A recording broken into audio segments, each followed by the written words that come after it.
Good morning. Today is February 5, 2019. Welcome to the Lane County Board of Commissioners meeting for this date. We have some adjustments to the agenda that we need to take up. First is the staff has recommended, and we will be pulling item 5C6. That is the order 19020507. So we're taking that off the consent calendar at the request of staff, and there is and they will be further reviewing that item before they bring it back. Second, we have our auditor, not our performance auditor, but our county auditors coming in at 10 a.m. time certain. Mr. Tintle from our financial services manager, Mr. Lanzarada of Moss Adams, Sheriff Trapp, and Karen Gaffney, sorry for my momentary lapse, Ms. Gaffney. They will all be here at 10 a.m. for our report back on the audit of the local tax levy fund that supports jail beds and youth services. So that'll be time certain at 10 a.m. Are there any other, one other other item of business. Staff has requested, Mr. Dingle particularly has requested that we give guidance on how we want to do public comment if we're going to add additional public comment. So I'm putting that on other business, which is item 10. We'll have other business to give staff some guidance on this additional public comment we've talked about. Evening public comment, additional public comment. So before we get too far down the road, they want some feedback on that. Are there any other items for adjustments? Yes, Commissioner. Thank you, Mr. Chair. Just a notification that during other business at the end of the day, I intend to make a motion to reconsider action we took at the last Tuesday-Wednesday board meeting. And that is the action regarding the recommendation that we, or the direction that we use a voters pamphlet in the for the upcoming courthouse ballot item. Okay. So that'll be at the end of the day in other business. Okay, so I'll make that as another other business item. Thank you. Voter pamphlet direction. Okay. That's good because staff is working away on the previous assumption. Thank you. Okay. And this is the next meeting following the decision that was made. Yep. Okay, any other adjustments to the agenda? Okay. So at this time, we will now move to our public comment. Speakers will be taken in the order in which they've signed up, and anyone that hasn't signed up can raise their hand, remind me and the vice chair that they haven't had a chance to speak, so we can take them. So we've got first Trevor Whitbread, okay. So Mr. Whitbread, if you could come forward to the microphone up here, and I'm going to ask you to give your name and your address, and then I'm going to start the timer and give you 3 minutes of public comment to address the Board of Commissioners. So please give your name and then we'll start the timer. My name's Trevor Whitbread. I reside at 1384 Modoc Street in Springfield, Oregon.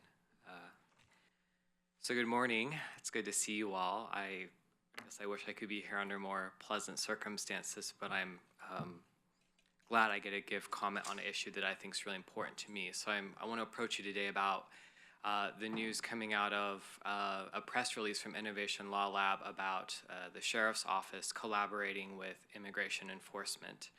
And want to express my concern and hopefully prompt you all to take a little bit of action. So Are you all familiar with what's come out about the sheriff's office so far? About them allowing ICE to access their facilities and apprehend people who are perceived as immigrants. Yeah, okay, so the press release explains it more, and there's a letter that's out that you can read too. I want to remind you all that ICE is recognized nationally as an unethical organization and is responsible for some pretty big atrocities like facilities that are in poor condition, setting up poorly organized camps, and even the deaths of children. And that's just a terrible affiliation to have. And when we, as entities, individuals, or organizations affiliate with ICE, we put out a pretty negative message to the community that certain groups of people are deemed as undesirable and don't belong here, which is inappropriate, and B, we don't believe that our own law enforcement locally or at the county or state level has the capacity to do this work, which I believe they do. I would rather see my local law enforcement keep us safe than have ICE come into my community. I also just want to put you all, remind you all too that we've had this conversation before. So Springfield just recently terminated their agreement with ICE to house people who've been apprehended, rightfully so. The state sanctuary ordinance as well makes it clear that we're not supposed to use resources to cooperate with ICE. And just recently, 68% of voters in Lane County voted no on Measure 105. So in my mind, it really shouldn't even be a question as to whether this should be happening or not. It just doesn't happen in Oregon, in any county, state, or in the state or city.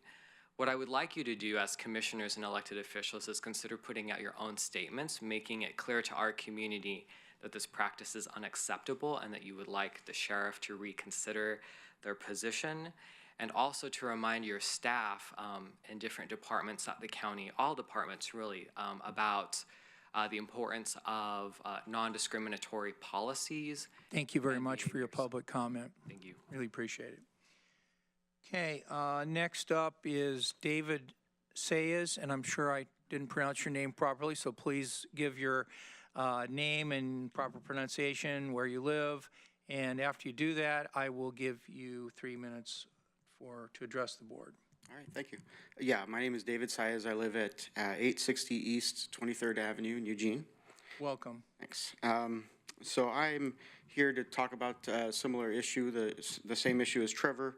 I'm the director at Centro Latinoamericano, and I guess just to start off, to make sure everybody's on the same page, Friday, a letter from immigration attorneys, advocates, service providers, and political leaders was submitted to the sheriff's office saying that we need to end the practice of assisting ICE, Immigration and Customs Enforcement, and that the letter essentially just says that sheriff's deputies are instructed to inform ICE when people are to be released from jail and allow ICE special access to the back entrance of the county jail, further facilitating arrest by ICE.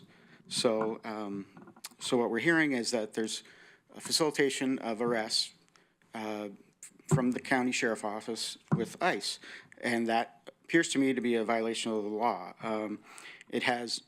So when we hear this and we see this happening, it has direct implications on local government, including children and families that are served by government. They will not distinguish between Sheriff's Department and Lane County Health and Human Services. They see this as one, and that means that people will make decisions about accessing services. They will make decisions about reporting crimes or incidences that are of concern, and this is just not acceptable. It's not representative of what I believe our county values, and I would ask that you, if you need to meet with the sheriff and talk with him directly about the process, but as Trevor also suggested, I believe that a statement demanding that the process be ended that if need be, because my understanding is that there's possibility that other agencies around the state are doing this, that a request to the Attorney General, the State Attorney General, be made to look into this because it's a violation of state law. And there are ways to get around laws. I understand that, but when it influences when it creates fear, that's just unacceptable. This is not the kind of policies that we want to promote, and I think you all have a large voice in this process, and I hope that you will support us in this. Thanks. Thank you very much. And that's the end of our first sign-up sheet. So I'll go to our second sign-up sheet. And we have Shannon Wilson. Mr. Wilson, please come forward, give your name and address, and I'll start the timer and give you 3 minutes. Welcome. Good morning. My name's Shannon Wilson, 3910 East 17th Avenue, Eugene, Oregon. We call it Glenwood, not exactly Eugene or Springfield. I sent an email to you folks Friday regarding a renewal of the emission permits for International Paper and Kingsford. And LRAPA is working on this renewal. And what I'm requesting, and you saw my email if you read my email, is I guess you would call it a special public hearing. I'm not sure what you would call it because I'm not an expert or a clean air expert.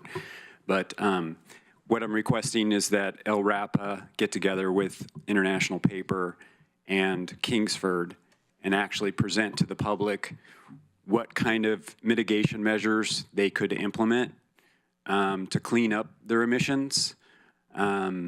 Kingsford, briquettes over in Springfield was built probably, I'm not exactly sure what year it was built, but was built in the late 1960s or maybe mid 60s, actually before the Clean Air Act was even enacted.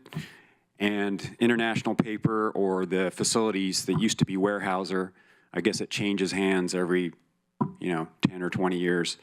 But that was built probably in the early 1970s. And the emissions that they put out is pretty huge. I mean, they're the biggest polluters in Lane County. The International Paper / Weyerhaeuser facility probably puts out, you probably saw the numbers, I send you the charts, over 2,000 tons of particulate matter. If you put them both together and they're side by side, they're poisoning people in Springfield, and they've been doing it for decades.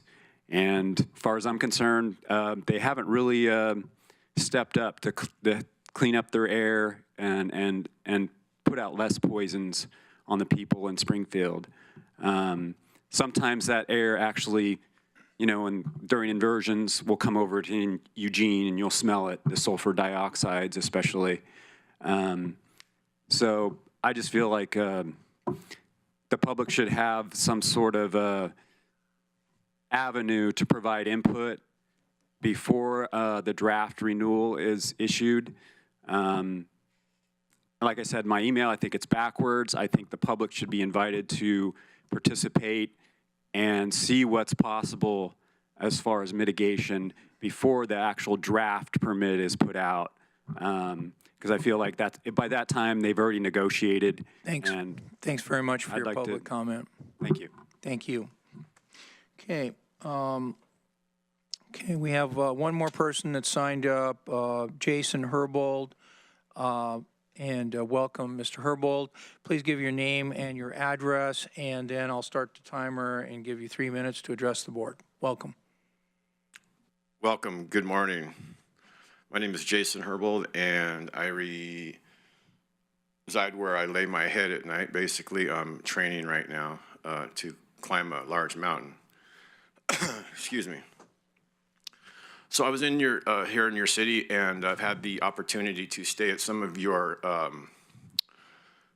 city homeless shelters, warming camps, hot tents. I guess you could call it that, homeless shelters. And I'm kind of just here to let you guys know that I think someone here is not doing their job, be it the police force, be it, I don't know where to start at, from the bottom or the top or the sides, in or out, but there's rampant drug use. There's people walking around. I was in a warming shelter last night, and there's just people eating food and drugs and people throwing up. And I think, honestly, Whitebird Clinic, I think it should be burned to the ground, honestly, if I was in charge of your city. You're enabling them, and they're like kids. They're like zombies. I mean, I know it sounds funny, but they're like kids. They just, they come to get their granola bars and their food, peanut butter, whatever, water, and they keep coming back, and they're gonna keep doing it until you guys cut it off. I'm not sure what direction you guys are going on, because I will tell you, I'm a doctor, everything, okay? I'll be here for a couple more weeks, probably till spring. Then I'll be leaving. If you need any help with anything, the Planning Commission, I'll be down there. And that's pretty much it, but I think it's a really bad, a black eye to your guys' city for having these people run around like this. It's terrible. I mean, people are like pushing shopping carts in this SVDP and bringing dogs at the mission. There's dogs inside eating, where people are eating at. I mean, really?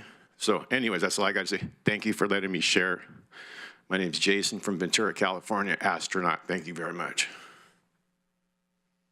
Okay, is there anyone that has not signed up for public comment that wishes to give public comment?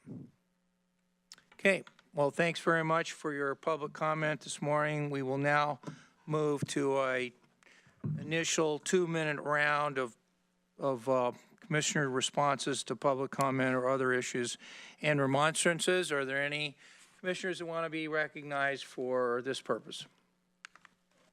Commissioner Bozievich. Thank you. So thank you, everyone, for coming in for public comment. I'm going to preface these comments by two things. One, I'm not an attorney. And two, I voted no on Measure 1 and 5 and encouraged other people to do so. ORS 181A 820 is a misunderstood set of statutes. And I think that there's a misunderstanding going on right now. It does say we cannot use local funds or state funds for enforcement of a piece of federal law. But once somebody is in criminal custody, there is an allowance for communications with federal immigration folks. In addition, with that limitation on use of local funds is based on somebody that the only thing they've done is break the immigration law. No other laws have been broken. That's where the limitation stops, is when there's been other criminal activity. So I would highly recommend reading that actual statute carefully, because it does not set up Oregon as a sanctuary state. That's one of the greatest misnomers we have about that piece of law. It does not violate the executive order that was issued by the Trump administration, which, if you read the details of, only requires that law enforcement communicate with immigration folks after somebody's in criminal custody. So the law still allows that communication, so therefore it does not necessarily make us a sanctuary state. So I would highly recommend, looking into both the executive order, reading them in detail, the statute, the U.S. code that the executive order references, and the statutes in the state law, and then maybe rethink whether or not you believe that the sheriff is violating state law by communicating with ICE after they have somebody in criminal custody. And hopefully, because it's only after they're in custody for some other crime, it should not suppress the ability for folks to come forward to report crimes. That's part of the reason why the statute's there. So I hope that we can have an intelligent conversation and a reasoned conversation about that. Second, I'd like to really quick address Shannon and say that, you know, one of the reasons American Lung Association ranks us so poorly is we have one area of non-attainment that's constantly given us an F on their report card, and that's relative to Oak Ridge. And they just don't kind of get that having one small area that can't reach attainment, you know, meant that our entire county from Florence to Oak Ridge had poor air quality. And we've been battling that with the Lung Association for years. The travel lane folks just hate the Lung Association's air quality ratings. I will say that both IP and Kingsford are subject to all the various EPA and DEQ regulations where they've had to continually modernize their emissions controls over the years. And I imagine they're using what they call BACT in the language of air quality, which is best available control technology. And hopefully they're continuing to do so. I think you need to contact LRAPA specifically because the board in itself does not have the ability to force any sort of public hearing on that. And usually that Title V renewal process is handled through the LRAPA folks. And I know they were getting ready to hold a public hearing on another Title V permit coming up. So that may be where you want to go. They were going to have a meeting next week. But I just got a cancellation notice, but I don't know if that was because I'm not on the board anymore. So you may want to, they do have public comment at the beginning of their meetings, Thursday, 12:15 in Springfield. Okay. Okay, so let's continue with our remonstrance and make sure we have equal time here. So maximum 4 minutes, 22 seconds. Anyone else want to be recognized? Commissioner Farr? Thank you for your testimony.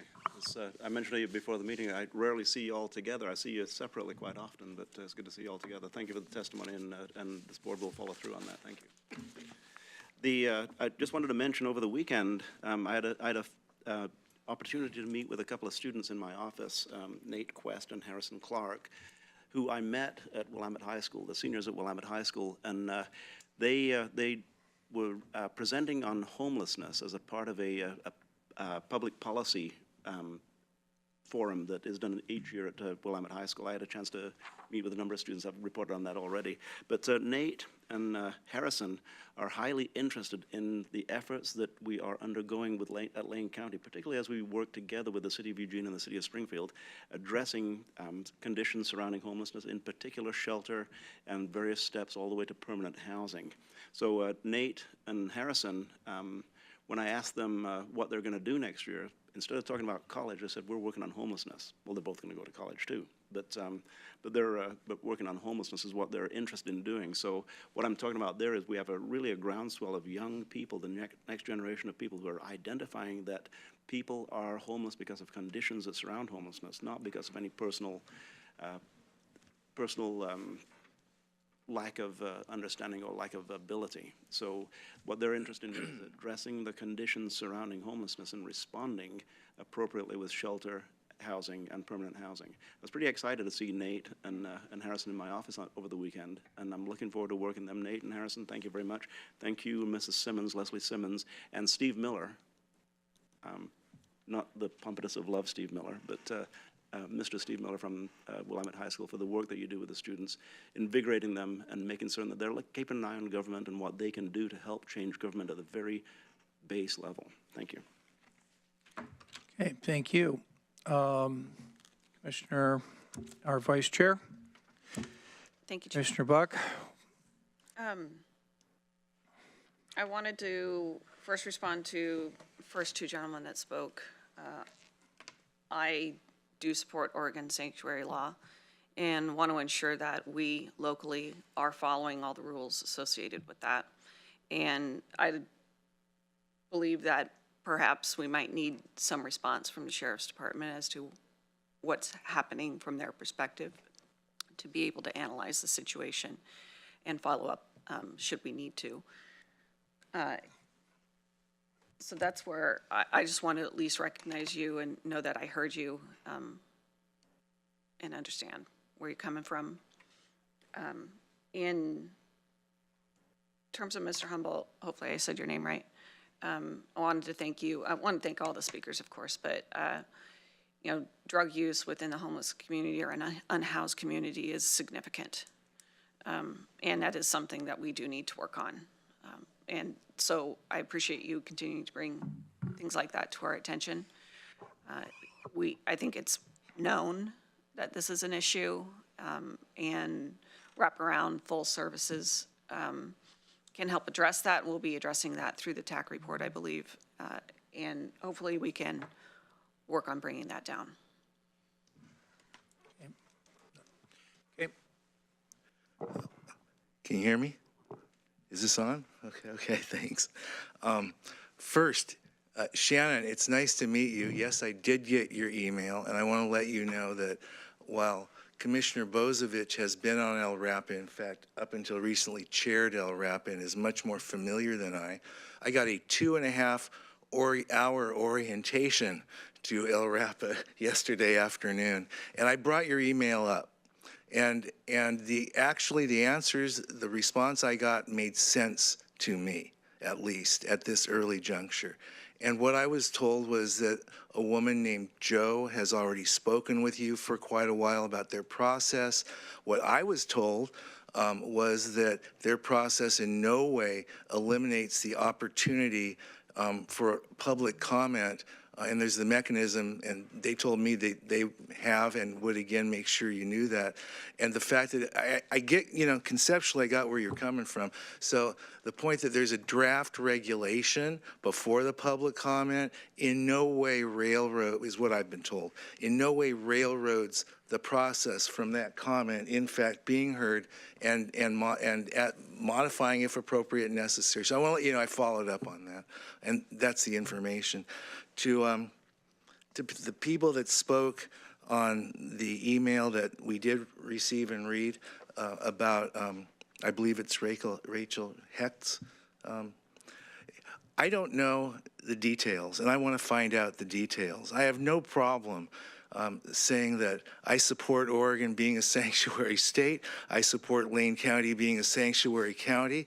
I lobbied for and celebrated when the city of Springfield ended its contractual relationship with the Springfield Police Department, utilizing the Springfield Jail for ICE detainees. And yet at the same time, I would like to hear from the sheriff and understand exactly what is actually going on, not what is implied or charged to be going on before I can take a statement on that. And I look forward to getting clarification, but I just wanted to at least acknowledge and respond and have no issue identifying where I am.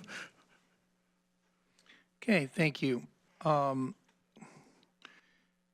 I just want to say, first of all, thank you for everyone that's come for public comment. I think this is a really important part of our board meetings, and we'll be talking about expanding or possibly expanding our public comment opportunity later in this meeting. Just to take things in order, on the matter of Lane County's cooperation with the federal law enforcement and federal role in immigration. I was a active participant in the campaign that Oregon voters approved to minimize the involvement of Oregon state money and local money with federal immigration. I feel like there's a federal role here and there's a state role here, and a state and local role, and they do not involve the kind of cooperation that I'm hearing about. I feel like Oregon voters have made a line that federal issues are federal and state and local issues are state and local issues. So I would favor getting more information on this topic. I would be favoring having the lawyers that are knowledgeable on this on the part of the advocates from Central Latino and other groups, as well as the sheriff's office, to explain what the sheriff's office is doing and then hear the critique. I'd be in favor of doing that and being more, having more outreach for actually getting into the facts of these things. And I would think that that would be very important given the serious allegations of violation of state law that have been made. Concerning El Rapa, I have been on the board of El Rapa, and El Rapa can, if it wishes, hold public hearings at places other than their office. El Rapa can, and local governments can request that El Rapa hold additional public hearings in other locations. And so I would be in favor of having the Board of Commissioners make that request. I'd be in favor of the Board of Commissioners holding a joint hearing with El Rapa to highlight it. If El Rapa wanted to do that, I'd be in favor of the Board of Commissioners. And I guess personally, not connected personally as a commissioner, but not connected to my role as a board chair, I would write an email, and maybe I could invite you to send me an email saying what you would like this email to say, but basically I'm going to be asking them to hold more public hearings. As to your suggestion that they do more than the Clean Air Act requires or more than El Rapa would require them, I think it's fine to ask them if they want to do that, but I think that we should really be focused on what the rights are of El Rapa to hold a public process for this. And as for the, Mr. Herbold, the problems of going into these homeless shelters and seeing that there's people using drugs and bringing animals and doing other things that are not maybe allowed. I just want to say I agree with Commissioner Buck that, a lot of homeless people have a lot of problems, mental health issues, obviously poverty, mental health issues, oftentimes substance abuse. And thanks for giving us a perspective that otherwise we wouldn't otherwise have, because we don't usually go to homeless shelters. We're not usually in that predicament. And so thanks for sharing your views. Any other remonstrance? Nope. Mr. Chair, just Yep. an item of information. The press release by Innovation Law Lab is available online, and in that press release there is a link to the letter that was submitted to the Sheriff's Department. So thank you, David and Trevor, for being here this morning. Okay, all right, so now I want to go back to our adjustments to agenda, so item 1, to make sure we're on track here. First thing I want to know is, do commissioners have any obligations that I should be aware of over the noon hour? Because if we do have that, that'll figure into how we structure the rest of the day. Are you going to be tied up for the noon hour, basically? Yes, I am. Okay, very good. And then anyone else? Okay, so we'll try to shut this meeting down as a recess. We'll recess the meeting at or slightly before 12 noon. Okay, so item number 4 is our emergency business. And Mr. Administrator, we don't have any administrative emergency business? We do not. Okay, and any board members have any emergency business? Okay, seeing none, we will now move to item number 5. This is our consent calendar, and these items are listed as routine items considered by the administrator and agenda team to be routine items. If commissioners want to pull items, this is a time for them to make that suggestion. I want to remind you that item 5C6, the parks item, will be pulled, and it is not part of today's agenda. Another item I want to bring to your attention is the items involving the elect not to hear. Those are items 5C3 and 5C4. And I went through those records and found references to Mr. Malone. And so I want to again hand in my disclosure statement that I've written up at the request of Mr. Dingle. And this is a letter to the county administrator and board saying that I have a disclosure I want to make about my involvement with Mr. Malone's law firm. And I want this part of the record, Mr. Administrator. I'll hand it over here for you. So I want to get that into the record.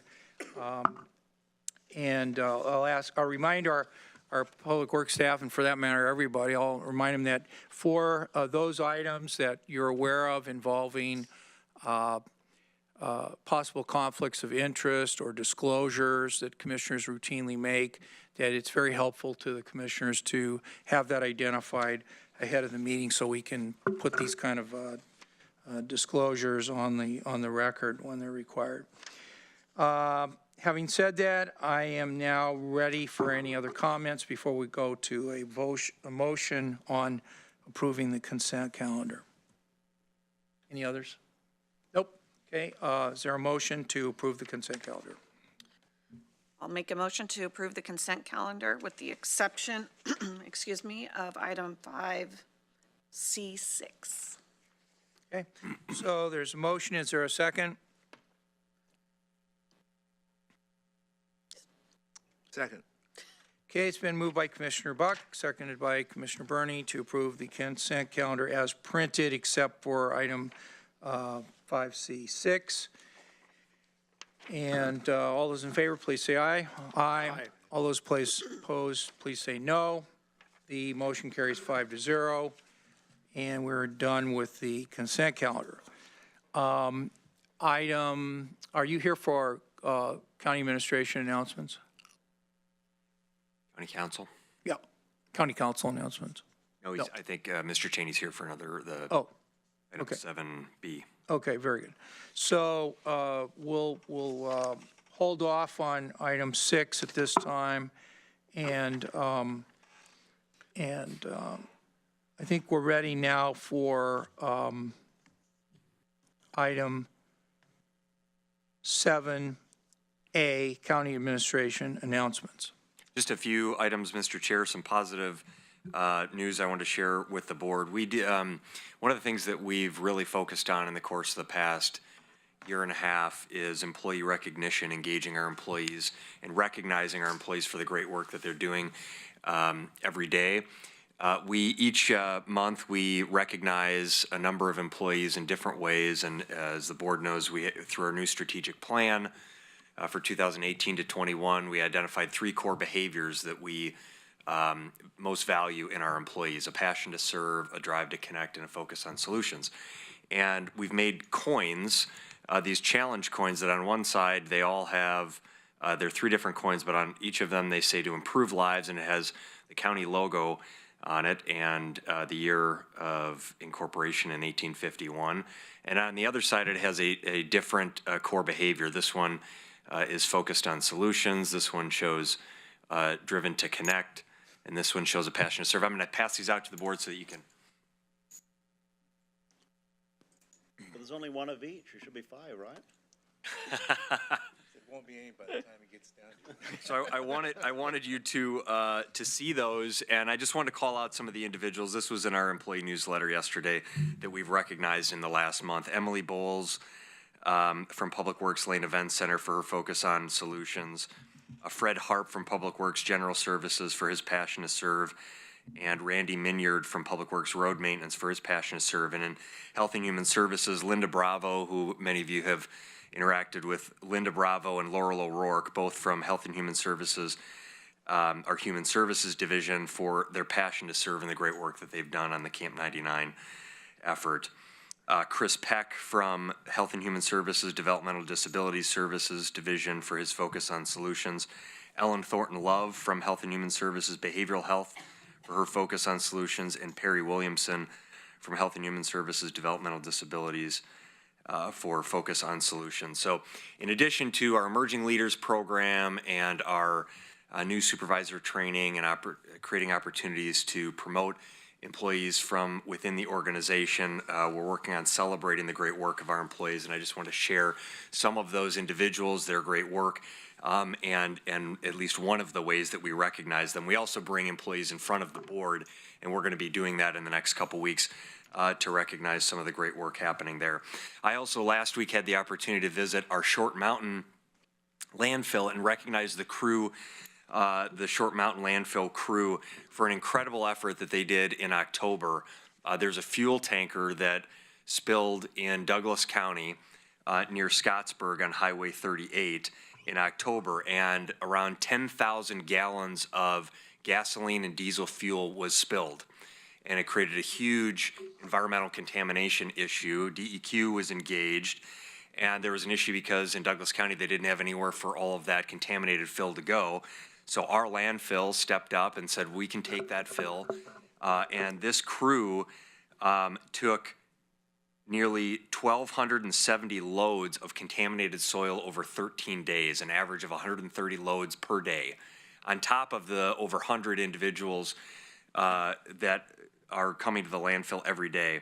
31,563.91 tons of contaminated soil, an approximate revenue of $1.5 million to the Short Mountain operation because of their incredible work. So it was a huge logistical challenge for that crew to deal with all of the increased truck traffic, where to put all of that contaminated soil, how to move all that traffic forward, and they just did a phenomenal job. So we brought some pizzas out to them last week and celebrated their great work and thanked them. And I just wanted to call out Chad West, Stacy Stroda, David McCauley, Jeffrey Trailer, Tim Henry, Robert Fritz, Jerry Brooks, Kathy Perini, Keith Hendricks, who's the supervisor there, Jesse Berger, Karen Morrison, Michael Turner, and Garrett Lampton for their incredible work in dealing with that incident.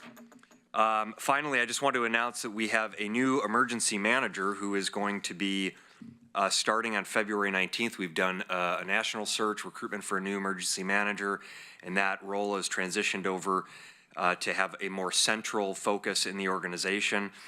Patience Willingham will begin on February 19th. She's coming to us from the city of Eugene, where for the last 13 years she's been in the emergency management program for the city of Eugene as a senior program coordinator and led support for emergency operations center and facility staff, and really been intimately involved in building relationships with organizations in the community, particularly through the Olympic trials in recent years. And finally, we have a new behavioral health manager. We'll bring both Patience before you after she starts, as well as Pauline Martin, who is our new behavioral health manager. Again, we did a national recruitment for this position, and Pauline will begin work on February 11th. She's coming to us from the Oregon State Hospital, where she was a social work, the Associate Director of Social Work for the Oregon State Hospital. So we're excited about those two new leaders coming into our organization and the great contributions that they will make. Thanks for allowing me to share those updates, Mr. Chair, and I'm happy to answer any questions if you have them. Okay, very good. I'll just ask your opinion, Mr. Mokryski, on the local economic development impact goals for the courthouse. Would you like to take this item now, or it's scheduled for 20 minutes? We only have 15 minutes. Do you want to schedule it now, or do you want us to do other work? I think we can do it now, and if the discussion continues, we can always break at 10 and come back to Okay, it, but all my right. presentation will be relatively brief. I know Okay. Tim and Sarah here, so So come on why up. don't you folks come up to the table? I'll announce that we're now moving to item 7B, Order 1902-0508, in the matter of adopting local economic impact goals for the Lane County Courthouse project, and directing staff to incorporate the goals in the project through a community benefits agreement. If you could introduce Mr. Mokryski, the folks at the table, for the benefit of the board and the public, that would be helpful, and then take it away. Thank you, Mr. Chair. Sarah Means, our Community and Economic Development Manager, and Jim Cheney, our Assistant County Counsel, who has been actively involved in filling in as our Interim Capital Projects Manager, until we hired Mike Penwell. Both of these individuals have been a great benefit and actively involved in this effort. On January 8th, the Board of Commissioners directed staff to work with Commissioner Burney to develop language for a community benefits agreement. We held a meeting shortly thereafter to discuss the goals that could be incorporated. We've done fairly extensive research that we were able to do in the time frame requested, looking at how other jurisdictions have implemented similar agreements. We've looked at the University of Oregon, Multnomah County, City of Portland, Portland Development Commission, and others to understand where they've done similar efforts. This has been a focus because the board has expressed interest in making sure that as it relates to this courthouse development project in particular, that we're keeping as much of those dollars here local and investing those resources in local jobs, in local businesses, in energy efficiency, in workforce development, training, in minority and women-owned businesses. So we tried to take all of those, and I would say, and we had meetings with a number of folks in the building trades and conversations over the phone, again, really trying to understand the benefits of a community benefits agreement, the how that could be implemented, and additional work that would need to go into this after funding it becomes available for the construction of a new courthouse. And I think I'll let Sarah and Jim offer additional comments, but you know, I can say that we're, from the staff perspective, we're recommending that the board approve this. We think that it meets the board's desires as you expressed on January 8th. It's consistent with our strategic plan and the values and goals that the board has expressed around supporting jobs and economic development locally. We think this is a good thing for our community, as well as a good thing for this project. So we have a level of excitement and enthusiasm around what's been expressed here. We think that this is workable from a project standpoint. There were a lot of questions about, you know, will this have an impact on the cost of the project? And we believe that it's certainly going to be manageable, and we're going to have an eye towards that. But the goal is to keep this project within or under budget and on schedule and meet the needs of our community and our public safety partners. So we're pleased with the language that is here before you. We're ready to answer any questions, and I'd ask if Sarah and Jim have any additional comments. I don't have any additional comments at this time. No, and I'm happy to answer any questions you might have. Okay. Well, thank you very much. I really appreciate the prompt follow-up on this, and I know it's very important to a number of us, myself included, that we have a community benefits agreement, and I would just say that in addition to this community benefits agreement, which is what we're going to be getting a motion on pretty soon, I'd also like to have staff keep in mind that we're interested in the community benefits agreement concept for other capital projects that the county's involved in. And I know we're having an update on the capital improvement plan, and maybe we could incorporate some of this in that when it comes back later this spring. Other comments from commissioners? Yep.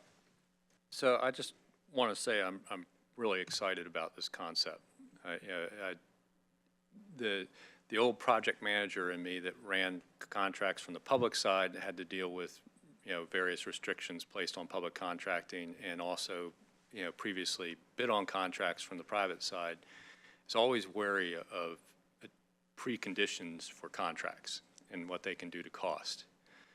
But as I look at this and what's already, you know, kind of required by state law anyway, some of this is just codifying some of that. But in addition, I really appreciate the focus on hiring local contractors and local, you know, one of the things I was really happy about with the Junction City State Hospital construction was how they focused that on local jobs.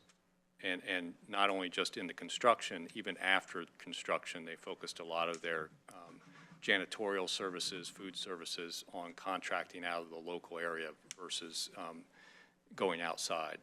And it really meant a lot to the community of Junction City and meant a lot to Lane County in the way of economic development. And I think this is crafted in a way where it's got enough flexibility. It's not going to add significant cost. And I also appreciate some of the desire to use local materials and materials that are more sustainable in the long run, which may open up the opportunity to look into mass timber and cross-laminated timber as a possible building material, because it is locally sourced and has a lower carbon footprint than concrete and steel. But we'll see how it competes, because there are local manufacturers of concrete. So we'll have to see how that bit weighs out in the balance. You know, we can't make any promises up front, but at least it opens the door for a little bit of priority under both those items. But I really want to appreciate Commissioner Burney's work on bringing this forward. Concept I was not familiar with until he came on the board. So it's one of those things where you get a new set of eyes and new life experience onto a board, and we get new ideas presented to us. And I really appreciate Commissioner Burney's bringing this forward and the work he's done to bring it to fruition. Hey, Commissioner Buck. Just briefly, I just think this community benefits agreement design makes an excellent statement about the values of our county and what we want to do in our county on big projects like this. And also want to say and extend my appreciation, Commissioner Burney, for working on this. I think it's significant for our county to start with this. Commissioner Farr. Thank you, Commissioner Sorensen. I'll add toward the unanimity of thanking you for bringing this forward, Commissioner Burney. You know, last year I sat on a panel with the mayor of Baltimore, Catherine Pugh, and the administrator for DeKalb County, Georgia, which is the county Atlanta sits in. And they both spoke about community benefits agreements, and as far as turning around, particularly in poorer neighborhoods, and in the cities involved, even though DeKalb's a county, it's mainly Atlanta, the city, and the tremendous results that are achieved by it. So thank you for bringing it forward. While I was peripherally aware of it, I'm becoming more aware, and good work on this. I'm reading the order that Commissioner Sorensen, if we pass it, will sign later on today. Good job, exciting, thank you. Well, first I have to say I'm delighted with the discussion. I am, obviously. I would like to share that I think this is going to be significant for every member of this commission individually and us as a body. It allows us, in some cases, to articulate things that perhaps have been implied and perhaps not in the past. But it allows us to articulate a commitment to local hires and local jobs if and when possible and appropriate. Obviously. It allows us to articulate a commitment for living wage and benefits such as health benefits above and beyond building a new courthouse and justice center, which we critically need in and of its own rights. This also lets us discuss, as you know, but further community benefits for the community that we are here, the communities that we are here to serve. It puts teeth and makes concrete a desire for workforce diversity. It literally, in order to meet whatever, once this bond is approved, the threshold for community hires is identified as or prioritized as, which will be realistic and doable. It allows groups to focus some of the recruitment on populations that have been historically excluded from full workforce participation, women, minorities, and veterans. It allows us, per state law, but also as a body for the first time, to make a county commitment to renewable energy and utilizing this project as a first step in that direction. And it also makes a commitment to the safety and training of the local workers. Here's a couple of things it doesn't do, and then I'll wrap up with a couple of anecdotes, if I may, Mr. Chair. One thing that it also allows us to do is to formalize working with chambers of commerce and school districts for students that are 18 years old and older, be they in high school or community college, to accelerate them into pre-registered apprentice programs locally for local jobs at the end of that training, and allows for significant deeper partnerships. Another thing it allows, anecdotes, because it also allows, with projects of this size, there are a lot of building trade contractors that don't have a home in Lane County. And this will, in fact, draw a number of contractors to set up business in Lane County, hire Lane County employees for these and other like jobs. I'd like to share a couple of anecdotes quickly. My wife is, as you know, I've said too many times, the smart reading volunteer at the Springfield Elementary School our granddaughter goes to. She coordinates about 14 volunteers. 3 of them came in last week to read with children, and they had read a couple of things. Actually, I think it was an item that both Jay and I were on one side of a vote, and the others were on the other side. And he said, it looks like the county's going to put a courthouse on the ballot. There's no way that's going to pass. And Maddie explained the components of this community benefit agreements, and they all said, oh, well, we would vote for that. So I think it's helpful to articulate these kinds of things. I could give another anecdote, but suffice it to say, I'm delighted that this Board of Commissioners has been open to looking at this. The staff has researched it exhaustively, and I'm just delighted to bring this to a vote. Okay, so are you making a motion now? I am. Thank you. And what are the words of the motion? We all know the intent. This would be a motion to approve Order 1902-05-08. I move to approve Order 19-02-05-08. Okay, is there a second? Second.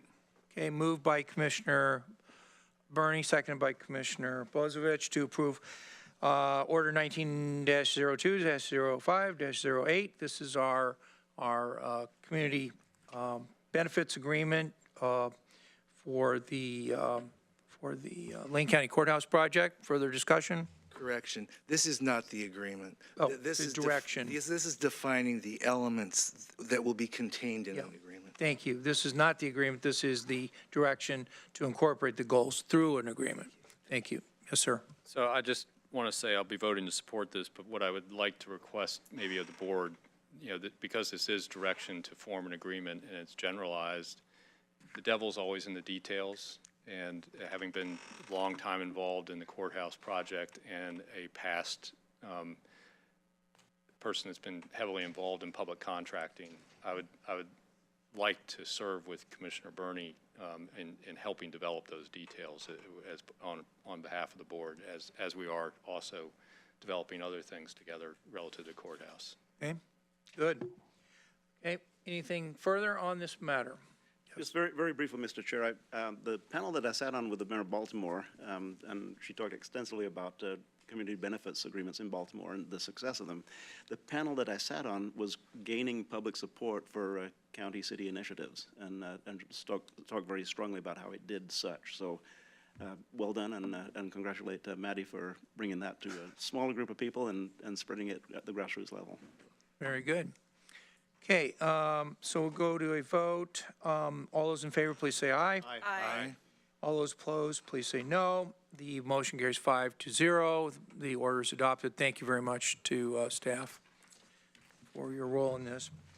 Next, I'll invite Mr. Tintle and Sheriff Trapp, Mr. Lanzarota, and Ms. Gaffney, all up to the, and also Kevin, whose name I cannot remember how to pronounce. Could you remind me, sir? Merliley.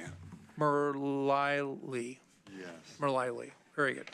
So I'll ask Mr. Tintle when, Sheriff Trapp, why don't you come up to the, oh, okay, there's not enough chairs. How about? We can do the podium. Oh, okay. Maybe when you're speaking. Here. We can find another chair. There we go. So I'm going to ask Mr. Tintle to introduce all the important people that are at the table here, and I'll call this agenda item, it's item 7C. This is a report in the matter of presenting an audit of the local option tax levy fund that supports jail beds and youth services for fiscal year ended June 30, 2018. And welcome Mr. Tintle, and please introduce our panel. Thank you, Chair Sorensen, Commissioners. Good to be here this morning. So I am joined by Jim Lanzarato and Kevin Muller-Liley from the Moss Adams LLP. They are our independent auditors, external auditors that do our full audit for the entire county, and they also, we engaged with them for specifically for the jail levy audit. And they are here to present their findings and communicate the results on the examination of compliance requirements, commonly referred to as the audit, for ballot measure 20-2013, the local option levy to fund and support jail beds and youth services. I'm going to give you a little bit of background and presentation, a little bit background before the presentation, and then we're also joined by Ms. Gaffney and Sheriff Trapp from that they will also provide comments after the audit presentation, and then you can have questions for the auditors, for the direct services, or any information that you'd like on that. So a little bit of background. One of the requirements that was included in the bond measure language is that an external auditor, independent auditors, would annually present in a public forum to the commissioners and to the sheriff an annual report ensuring accountability for the use of the funds. And so this is the 5th year that we will be doing it. If we back up a little bit, as a reminder, the voters first passed the jail levy, the first jail levy, in 2013 at a rate of 55 cents per thousand. And this was the first step that was taken as commissioners were working to rebuild a public safety system and find funding sources other than the decreasing timber revenues that were critical to the county's services. So fiscal year 2014 was the very first year that we received the tax revenue and experienced expenditures for the jail levy. Fiscal year 18 that just ended, this is the period we're reporting on, the period ending June 30th, 2018. It's the 5th and final year of the very first jail levy audit. It should be noted that as a result of lower than projected jail expenditures during the period of the first audit, in May of 2016, the Lane County Budget Committee voted unanimously to lower the 5-year public safety option levy rate from 55 cents per thousand to 38 cents per thousand, and the Board of Commissioners approved that as well. And that was for fiscal year 2017, and it again was lowered and stayed at 38 cents for fiscal year 2018, now the period we're just now reporting on. Originally, the allocation of the proceeds were split 91% to the Sheriff's Office, 9% to Critical Youth Services, and that was for the first 3 years, fiscal year 14 through fiscal year 2016. But as a result of the decreased tax rate to the taxpayers, at 38 cents per thousand. The percentage split was changed at that time as well through the work of the Budget Committee and approved by the Board of County Commissioners of a 79% split for jail operations and 21% to critical youth services. Moving forward a little bit, in May of 2017, the voters passed a renewed jail levy at a maximum of 55 cents per thousand rate as well to restore jail beds and critical youth services for a new period, a new 5-year period, and that will be for fiscal years 2019 through 2023. For our current budget year we're in now, the 2019, even though the maximum rate was set at 55 cents per thousand, we're only charging 51.5 cents per thousand. So again, a savings to the taxpayers on the value of that. And we've also included additional 50 jail beds during that period. As a reminder, this audit report and our full CAFR Comprehensive Annual Financial Report is posted on the county's internet website. Everyone has access to that. They can view it any time. Moss Adams completed their audit for the fiscal year ended June 30th, 2018, and of the full county audit, and issued an unmodified opinion, which means a clean opinion on that, on the basic financial statements of Lane County, which means the statements are fairly presented in all material aspects. On November 30th, Moss Adams presented their findings of the full county audit and the jail levy audit to the Finance and Audit Committee, and they had the opportunity to go over in details the results of the full CAFR and the jail levy audit as well. On December 6th, part of the presentation to the audit committee. Like I said, they discussed both these items, and then December 18th, it came to the full board, and they accepted the full CAFR for approval, that we submit that to the Secretary of State. And that all led up to, from the great work to where we are today. So I just want to make sure, especially the new commissioners, you had the background of how we got to where we are today. And this is the 5th year of the jail levy audit. And with that, I'll turn it over to Jim with Moss Adams. Thank you. Well, thanks for the opportunity to come before you and give the results to all of you as the elected officials. Yeah, it's interesting, among our clients, you've kind of set the pace a little bit. So others have adopted your model where when you go to the voters for special projects, to put some audit requirements in the ballot measure. And the intent of that, of course, is to give voters some additional assurance that you're going to use these resources. You're, in your case, somewhat unique that you're funding the sheriff out of the general fund. And so part of this audit was to ensure that these resources really went to open up additional jail beds, and there maybe wasn't a switching of resources within the general fund dedicated to the sheriff, to make sure that that funding remained, and then the new funding was just additional funding available to the sheriff to open up jail beds. So we were engaged as a result of your foresight to put some attest functions in that ballot measure and have a group come in and independently verify that you're meeting those objectives. So go ahead. Or flip it ahead. Yeah. So, so there's a couple things that we did in this, and I'm going to have Kevin go through the details because he really supervised our crew in the field. But I guess just the result of it all is that, in fact, we found that you were utilizing the resources as you had told the public that you intended to use them. So you opened and maintained the jail beds, the additional jail beds.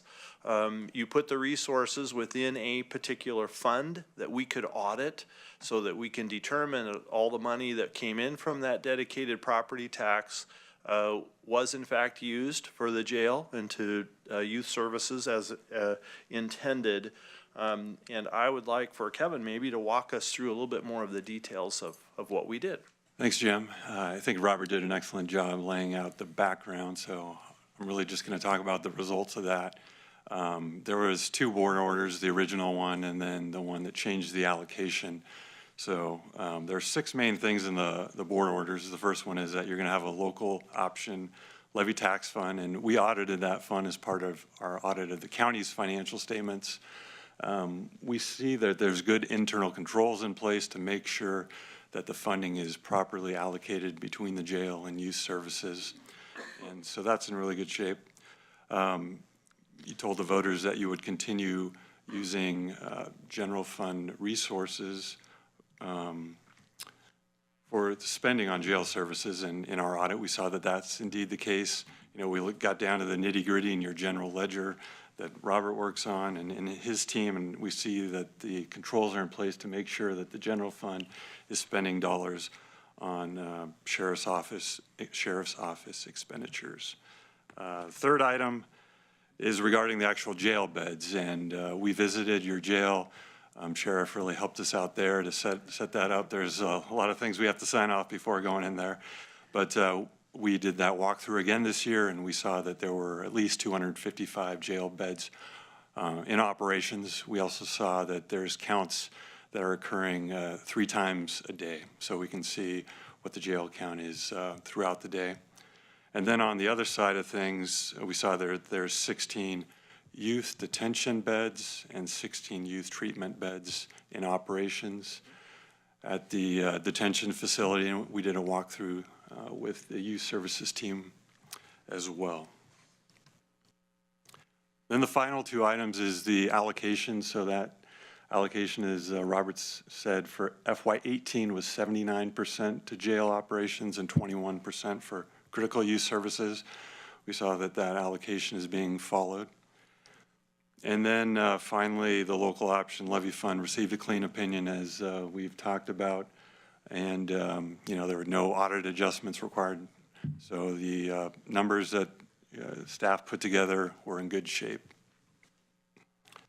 So that's really, what you promised the voters, what the board order said, and we saw that those promises have been met for FY18. Okay, before we get to comments and questions, I would invite, if pleasing, Sheriff and Ms. Gaffney to also speak to the levy. Morning, Chair Sorensen, Commissioners. I'll take just a few moments. Clearly, all of the auditing around the dollar signs has been there. I want to take just a moment to focus on the services that we're able to provide through these dollars. We do have Nathleen Frenner in the audience, our youth services manager. I want to thank her for her good work on this. And then I guess I would say thank you to the commissioners and thank you to the voters in Lane County and really recognizing what the need was. When the initial levy was passed, we had only 8 beds of detention and 8 beds of that residential treatment service available for all of Lane County, and that just clearly was insufficient to meet our needs. And the investment that we were able to make with these dollars has enabled us to have those services available for our community countywide. This strategy is absolutely what we talk about in the county strategic plan around early intervention. What can we do with youth before they move into the adult criminal justice system to help them do better in their long-term trajectory in their life? And we're absolutely able to do that with these levy funds, and it's a pleasure to be able to hear again from the auditors that we've absolutely met our promise to the voters in having those services available to the community. And I think it's an important statement from the county to be able to have those services available. Thank you, Chair Sorensen and Commissioners. I think this is probably one of the things I'm most proud of as a member of the Sheriff's Office, and certainly as my time as Sheriff. From the beginning, we've had great partnerships with Youth Services, Health and Human Services, and Nathleen and Karen have both been tremendous partners as we worked forward through this. And I think we've come to a great spot. Karen spoke of the services at Youth Services. Since this levy was passed originally in 2013, we've increased jail capacity by 293%. That sounds tremendous, and it is, but those numbers aren't as big as you might think. We still have significant capacity gaps in the jail. We're only using 81% of the available jail capacity. And our actual numbers are 382 in custody and 367 local offenders, defendants that are not controlled under contract. So there's 15 jail bed contracts in the city of Eugene. The rest of the jail capacity is truly available to local offenders without restriction. So we've reduced our capacity-based releases from our jail by 65% over the last 4 years, and really tremendous gains in our ability to stabilize public safety. And a big piece of the renewal that happened to extend this funding for 5 years at 73% support by the community came from the process here that was part of the ballot measure. And the renewal used the exact same language of the ballot measure. So we're going to do this for another 5 years. And then I'm assuming if there's not other funding available and we have to renew the levy in 5 years, this language will continue. So I anticipate again, with your help, the Budget Committee's help, it's crucial that we maintain this commitment to use this money as we promised to use it to the public, that it's used exclusively to operate the jail and youth services, detention and treatment beds. And I'm pleased. I didn't expect anything different than this. All 5 years, I haven't expected anything different than this. So we have a very strong commitment, and board members past have been very committed to that, and I have no reason to anticipate anything different from this board. So thank you very much for your support in this. That's the end of our presentation, so we do open it up for questions or comments. Okay, well, thank you very much. This was an excellent presentation. Really appreciate it. And I'll just turn right now to board members that want to make any comments. Yes? Sure. So I'll try and be brief, but real quick, I just want to say it's interesting. We're seeing other jurisdictions follow our model. I did almost a talk circuit immediately after we passed the levy in 13 because I kept being asked, how'd you guys do it?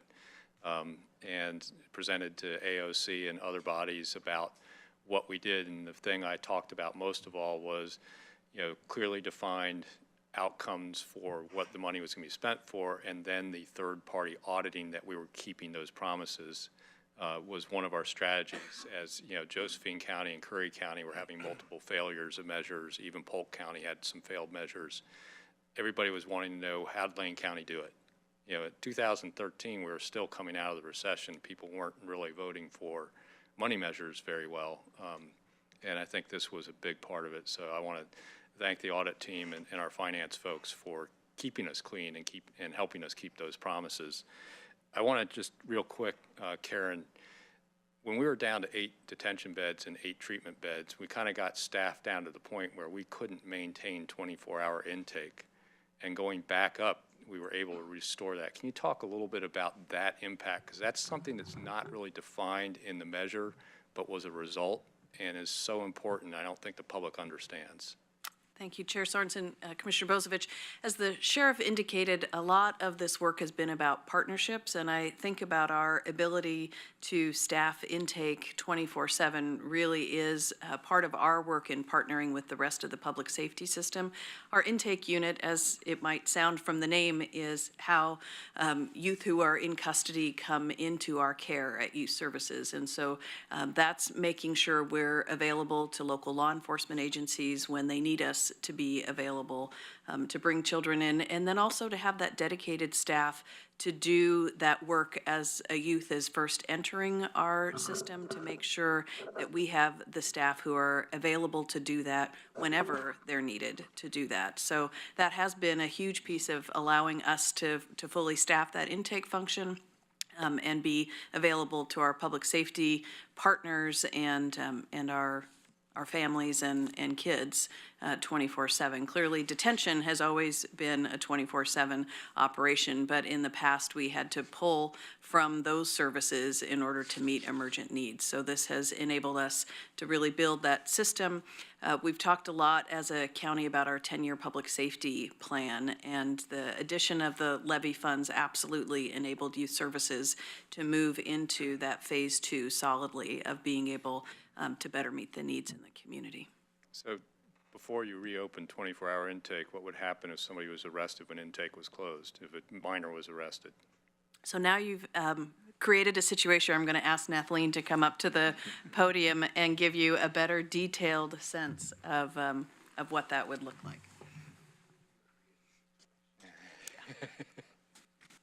Hi there. So before, what would happen is staff would need to come from the detention unit to be able to process the intake. And when law enforcement bring youth in, they have to do a probable cause affidavit, wait for law enforcement to do that. They do a pat-down search of the youth. And so it can take some time to move a youth from intake back to detention. So then we weren't being able to staff adequately in detention because we were pulling staff from that area. Yeah. Thank you. Go ahead. Being a new county commissioner, I can claim absolutely no credit for what has just been reported, but what I can't, so my remarks will be a bit more general, but what I would like to say is that on my 12 years in the Lane Education Service District, where a company named Moss Adams did the same service, I don't believe we ever ended up with a quote-unquote clean report first go-round. So I would like to say that I'm very impressed by whatever staff work was done, which enabled Moss Adams to provide that result. I can appreciate what that means. And I would also like to say to Sheriff Trapp and to Ms. Gaffney that something rings loud and true to me through all of this, and that is the intent and the passion to serve that you and others in county staff exhibit.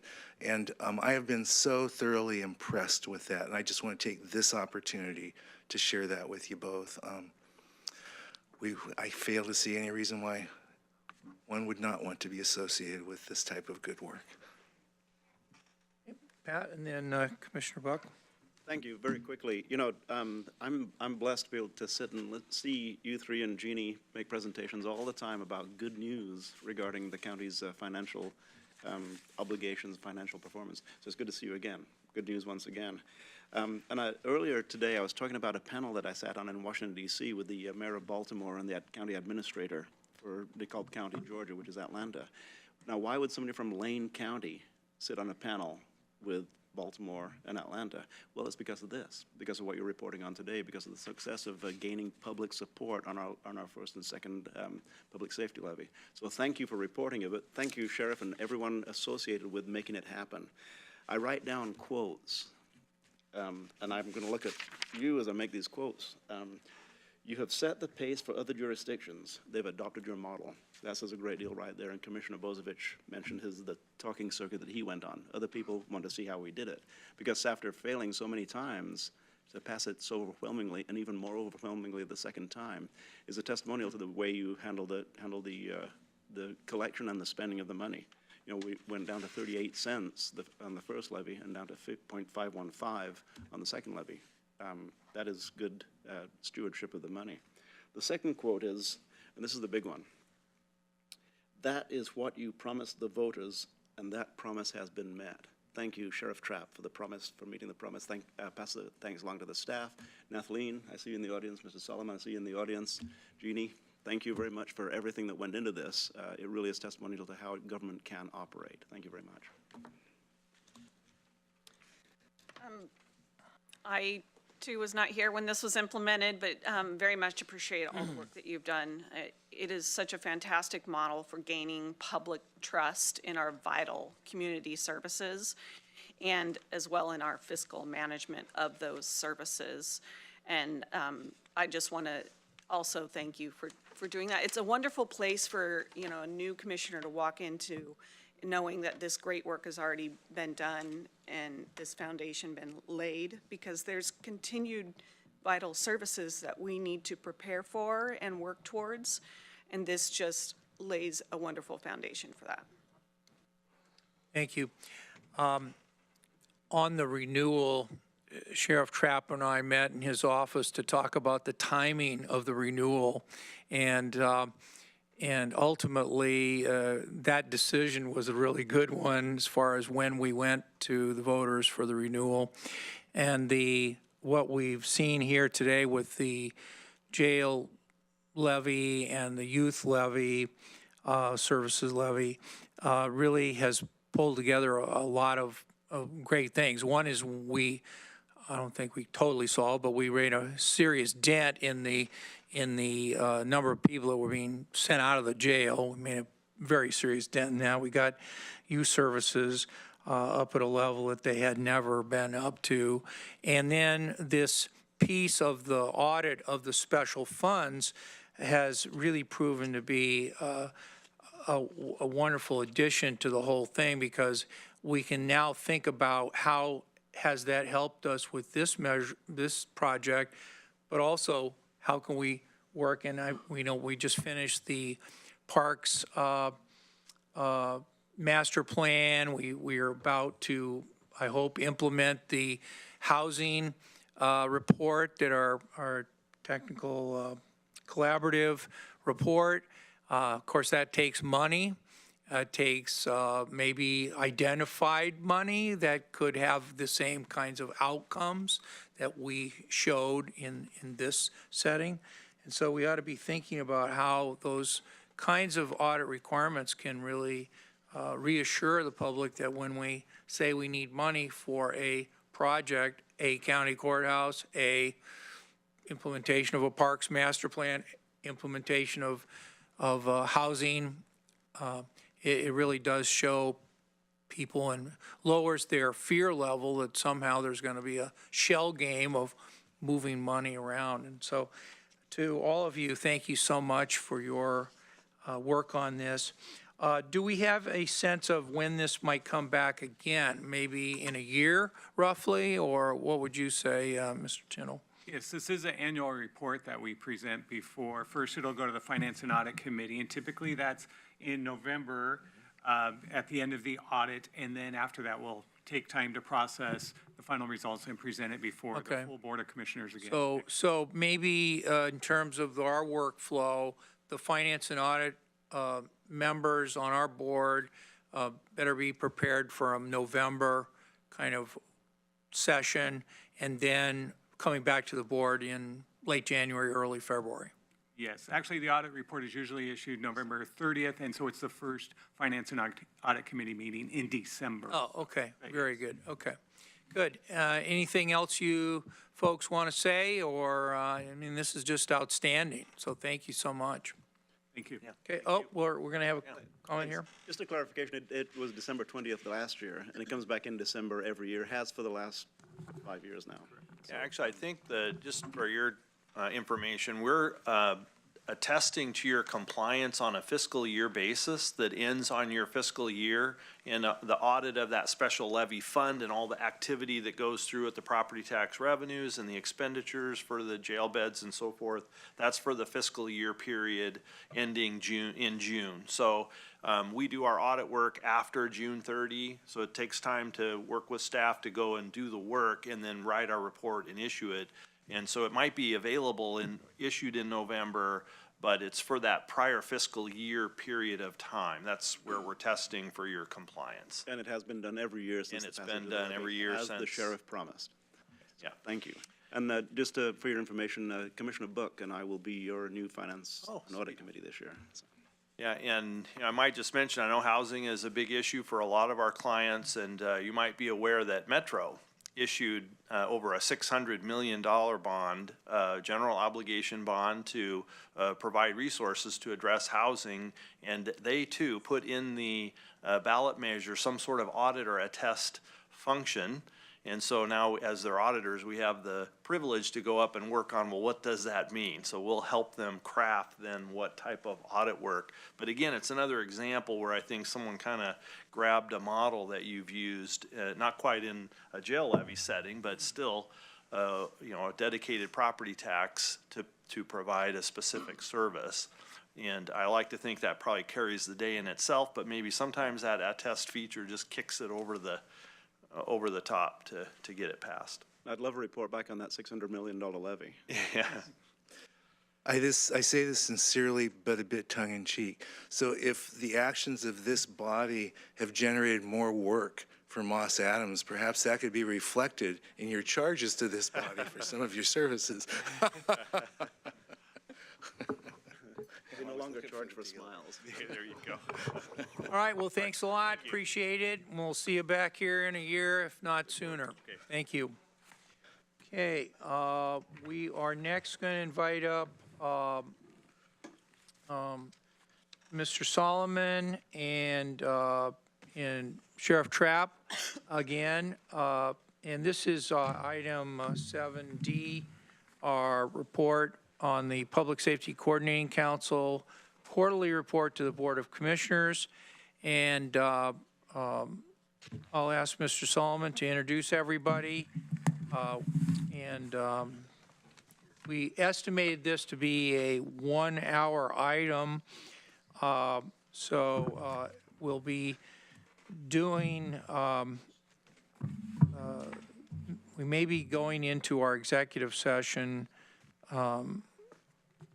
after we get this report. That would be what, 11:30 roughly. So maybe that's what we'll try to do, is to get part of our executive session done. And maybe I'll ask Mr. Mokrahysky to be in touch with Mr. Dingle and Ms. Jones about whether we could do part of the executive session prior to noon and then be recessed until 1:30. Yeah, we can do that.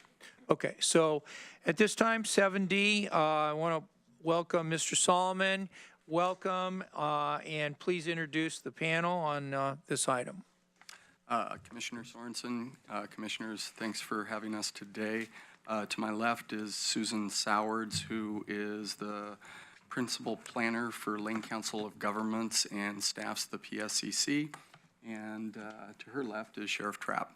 And we will be talking to you today about the 10-year public safety plan. And I think it's appropriate that we're on the heels of the audit with today's agenda, in part because we have some really good news to share around progress that we've made. But first, I want to give a brief overview, and then Sheriff Trapp is going to walk us through the slide deck that you have, the presentation in front of you. So today's quarterly report from the PSCC will focus on the Community Public Safety Repair Plan, also known as the 10-year Public Safety Plan. And as you may recall, the plan was first developed under the guidance and leadership of former Lane County District Attorney Alex Gardner back in 2013. In the intervening years, most of the agencies represented have new leadership, with the exception of the sheriff and I, who were the only remaining charter members of that group and are currently in the process of leading the update effort. So today, the sheriff, Susan, and I will walk you through the most recent iteration of the plan. But before we dive into the slide deck, I'd like to take a moment to give you a broad overview. The plan represents a diverse array of public safety services, yet functions with a single voice, which I think is really important. The plan has 3 phases. Phase 1, keeping what we have. Phase 2, actually we can probably bring that slide up. Yeah, Phase 2, addressing critical systems needs. And Phase 3, addressing all system needs. And thanks in part to strategic local funding initiatives, new state funding, and creative partnerships, all agencies have moved into Phase 2, which is really remarkable given where we were, with the exception of the Police Services Division of the Sheriff's Office, where we still lack basic adequate rural patrol throughout Lane County. In the intervening years since the first iteration of this document, we have made huge progress, moving a system that was literally on the brink of collapse to a functional yet under-resourced system that is doing a much, much better job of addressing system demands and the community safety needs of Lane County residents. In addition to forecasting future gaps and needs, the plan also gives us an opportunity to acknowledge and celebrate the huge progress we have made in recent years. Moving forward, the work plan work group of the Public Safety Coordinating Council will revise, update, and report to the PSCC and the BCC progress made on an annual basis. It's also important to acknowledge the historic funding challenge that allowed our system to nearly collapse. The loss of logging revenue and the loss of federal timber subsidies, coupled with property tax limitations from ballot measures 5, 47, and 50, have made it impossible to make up the lost revenue with property taxes. For perspective, if Lane County adopted the Marion County tax rate, we would receive more than $32 million in additional annual revenue. We also must acknowledge new challenges and realities that were not a part of the initial report. The increasing population of people with mental illness entering the jail on low-level offenses is at historic heights. The fate of the Affordable Care Act will determine our ability to pay for mental health and treatment services in the foreseeable future. And where am I? Furthermore, we are facing a housing crisis that has made it increasingly difficult for people with criminal histories to access safe, adequate, affordable housing. Finally, the plan identifies where the greatest needs are by agency moving forward.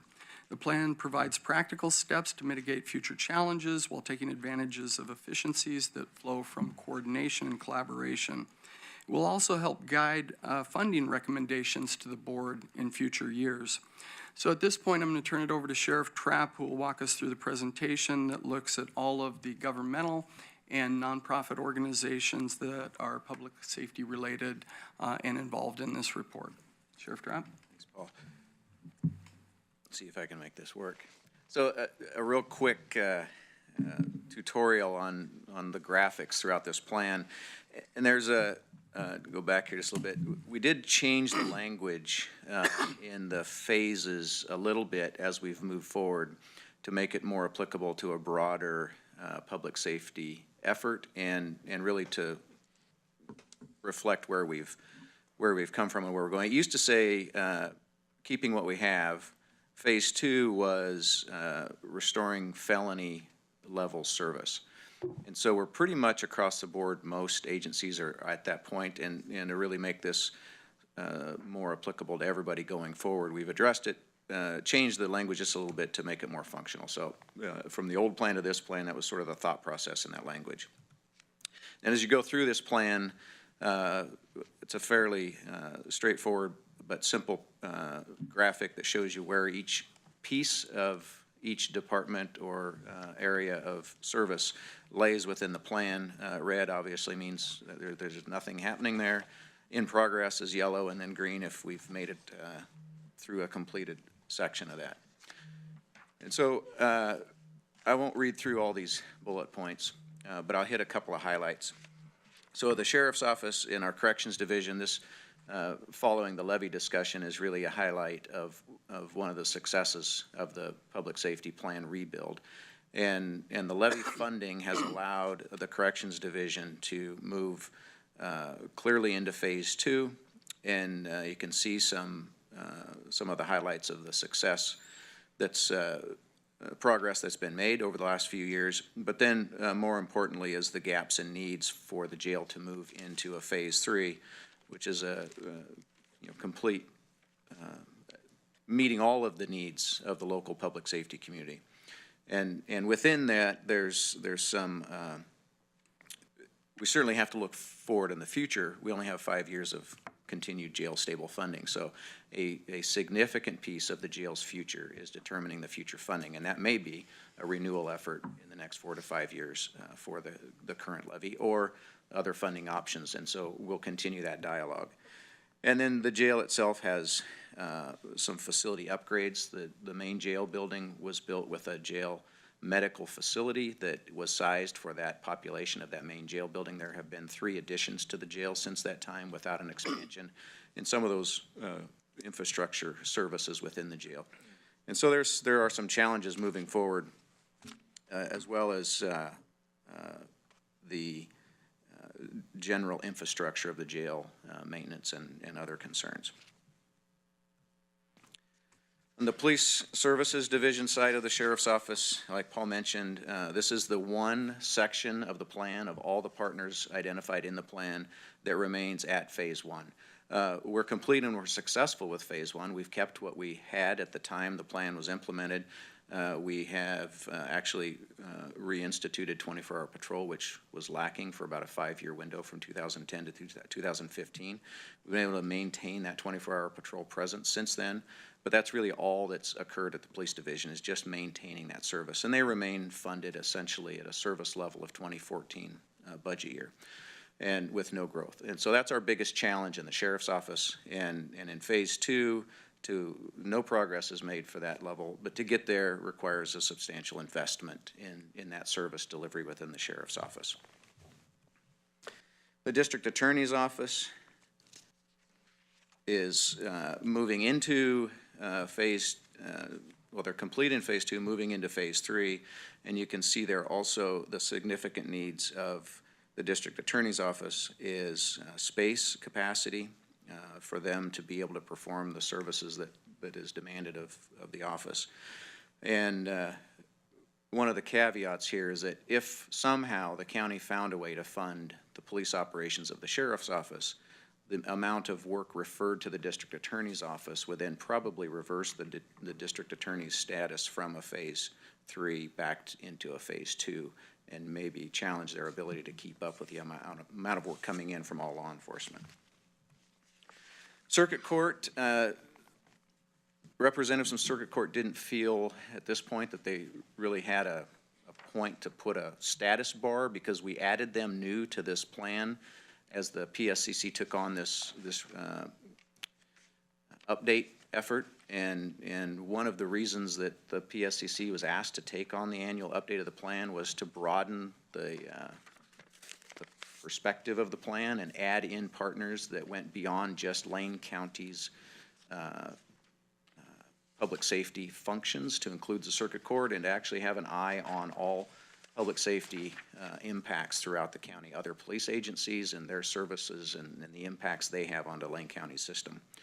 And so, but we did add in Circuit Court, and you can see in the Circuit Court's continuing challenges, we've assessed them to be in about a Phase 2 mode. But one of the challenges even to complete a Phase 2 is the security concerns that exist in the existing courthouse building just aren't able to be overcome in that facility without upgrading which really requires a new facility upgrade to manage and mitigate those security issues. And then the remaining Phase 3 needs for the circuit court to get into that point.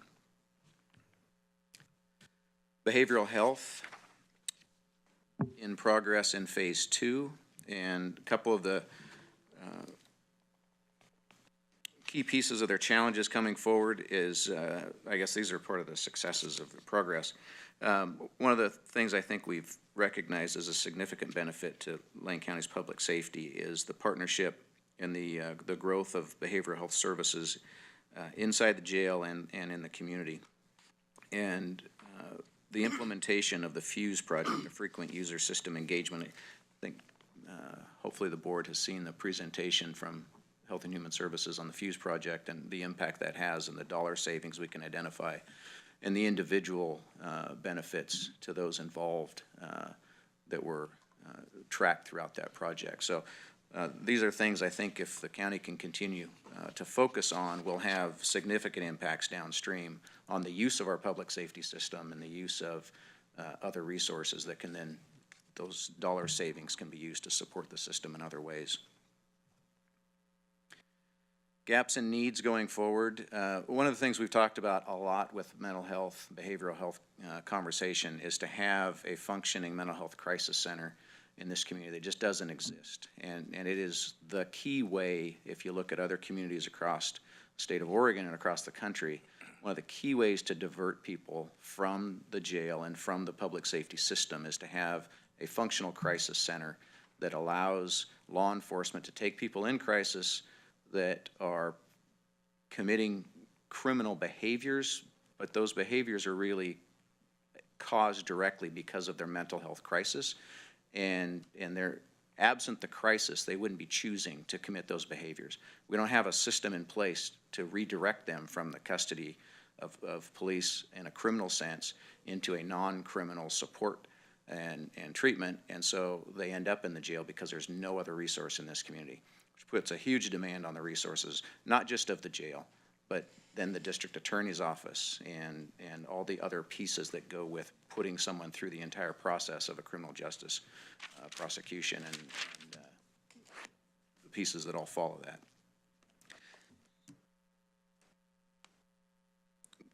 Behavioral health is in progress of Phase 3, and you see continuing challenges that go there. And again, we talk about an integrated community crisis system that diverts both adults and youth. So this isn't just an adult public safety system impact, but this can also be significant benefit to the youth public safety system.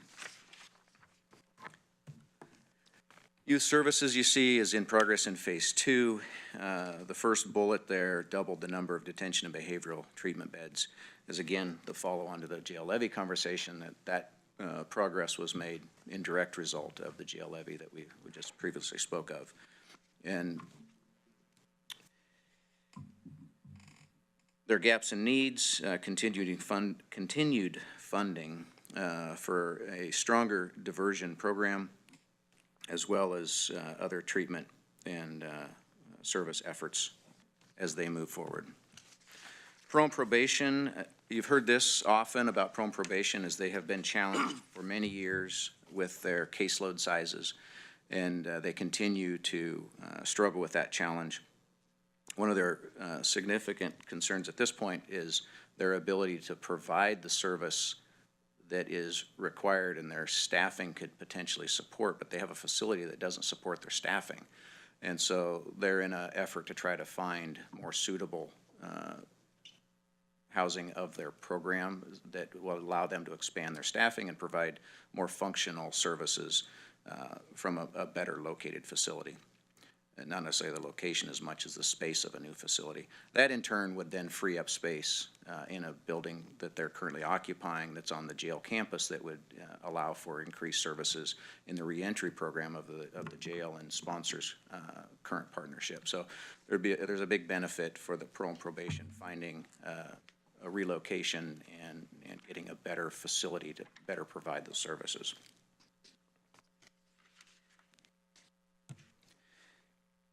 Reentry services also in Phase 2. There are significant gaps and needs moving forward. These bullet points, I think, really highlight how problematic it is to try to fund public safety services on grants. And the grants are great when you look at them on the front end. It's generally considered free money. It's not immediate direct tax base from our local community. They are tax dollars usually, but broader resourced tax dollars. And the problem is most grants, if not all grants, are temporary. And so there's a constant reapplication, and sometimes the grant parameters are changing, so you're always shooting at a moving target. And then occasionally the grants just end. They don't get renewed. Or occasionally you don't qualify for that grant, or you don't meet you're not competitive enough. And so as these grants time out, these services have been installed, and they're great services in the community, but if we can't find a way to continue that funding and replace those grants and support that grant funding, then we lose these services that we put a lot of investment and time into, and then we have a reversal of our successes in the public safety program. And unfortunately, the reentry services operates substantially on some grant funding that needs to have a very close eye as we move forward to continued funding. And reentry services hasn't made any entrance into the phase 3 level, but again, you can see it's the funding out there that would support increased in reentry services and maintain the mentor program that's so critical to the success of the men and women reentering the community through these service programs.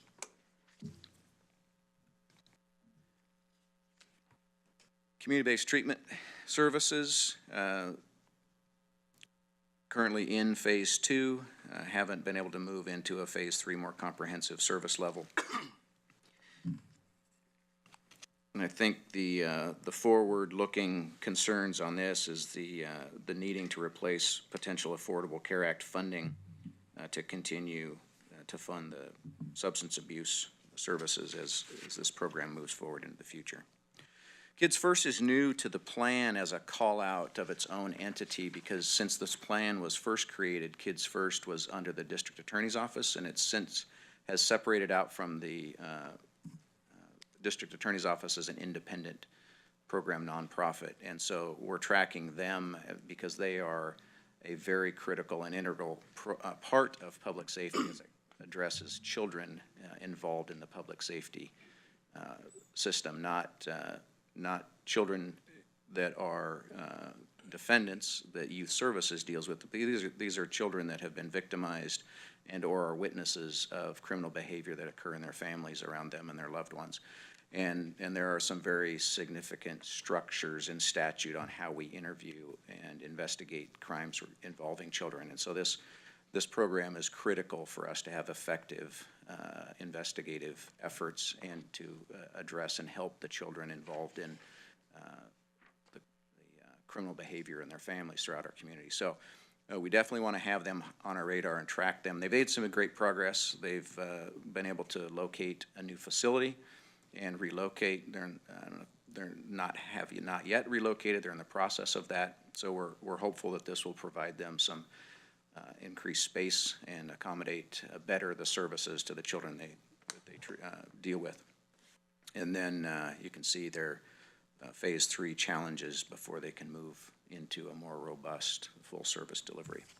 And that rounds out all of the programs that are currently in the plan. And I think as we move forward, we'll try to do an annual update, and then maybe we'll see down the road a few other agencies that are identified and drawn into this plan to recognize truly the interaction of not just Lane County government's public safety, but all of our partners within the community, and help us understand a broader perspective.